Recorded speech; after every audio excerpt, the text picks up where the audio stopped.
And with new coaching, Mitt Romney has fired up his debate performance. He still has not figured out how to defend his Massachusetts health care plan.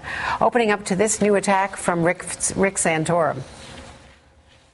What Governor Romney just said is that government-run, top-down medicine is working pretty well in Massachusetts, and he supports it. Now think about what that means going up against Barack Obama, who you're going to claim, well, top-down government-run medicine at the federal level doesn't work and we should repeal it. And he's going to say, wait a minute, Governor. You just said that top-down government-run medicine in Massachusetts works well. We're insisting on personal responsibility. Either get the insurance or help pay for your care. And that was the conclusion that we reached. Does everybody in Massachusetts have a requirement to buy health care? Everyone has a requirement to either buy health care or pay the state for the cost of providing them free care. Because the idea of people getting something for free when they could afford to care for themselves is something that we decided in our state was not a good idea. Kevin Madden is an advisor to the Romney campaign, was with him in the last go-round and has joined us here today. First of all, the new debate coach, Brett O'Donnell.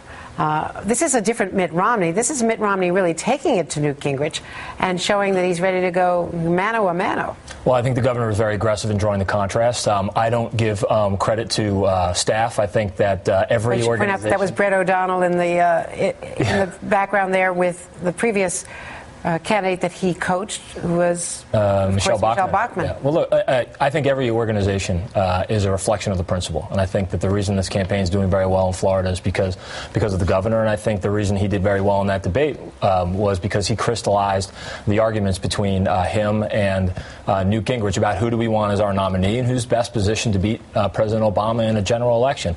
Because of that, because he made such very forceful arguments, because he drew those very strong contrasts, I think right now you're seeing that reflected in some of the numbers that we're seeing coming out of Florida. But that doesn't mean that we don't have a lot more work to do.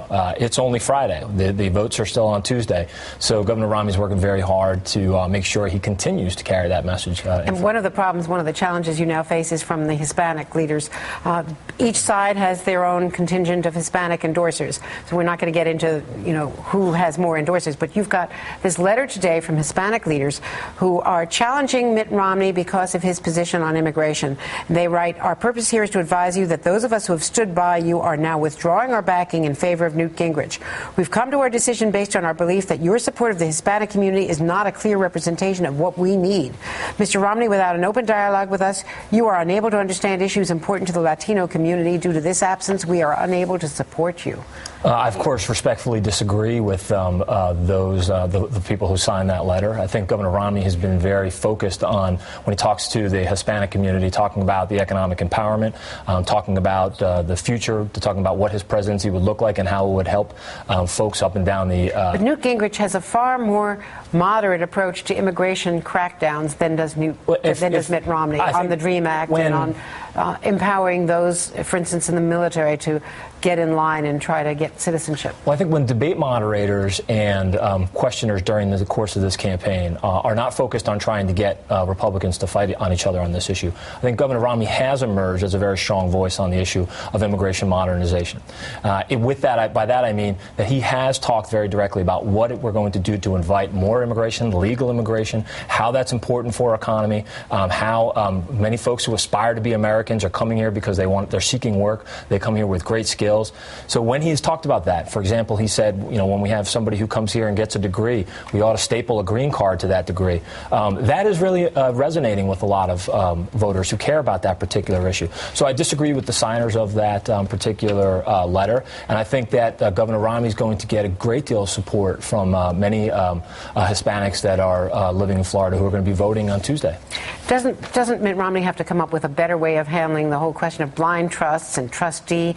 These are terms that are familiar to people in the corporate world, but certainly not to your average voter. Well, I think the average voter really does care about the direction of the economy. They care about what their economic situation is. I think during the course of this campaign, Governor Romney has spoken directly to those anxieties. How are we going to create more jobs? How are we going to make sure that many Americans up and down the income scale are enjoying prosperity, that the economy is growing again.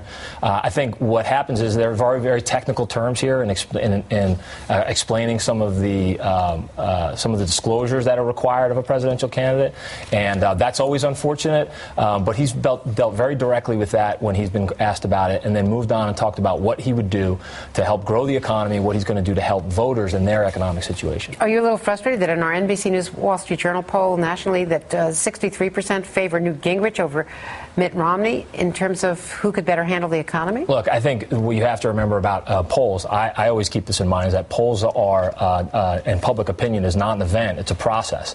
I think a lot of some of the numbers that you're seeing coming out of this particular poll, I think they are a reflection of a lot of information flow and some of the news coverage that Speaker Gingrich got out of South Carolina. But this is not a national primary. This is not a national contest. This is a contest that's going state by state. And in Florida right now, Governor Romney's message to Florida voters, Florida Republicans who are making their choice, is resonating because they're very aware of the contrast between both Governor Romney and Speaker Gingrich based on their experience and what they're offering as part of their vision for the country and the party. Thank you very much. Great to be with you. Thanks for being here.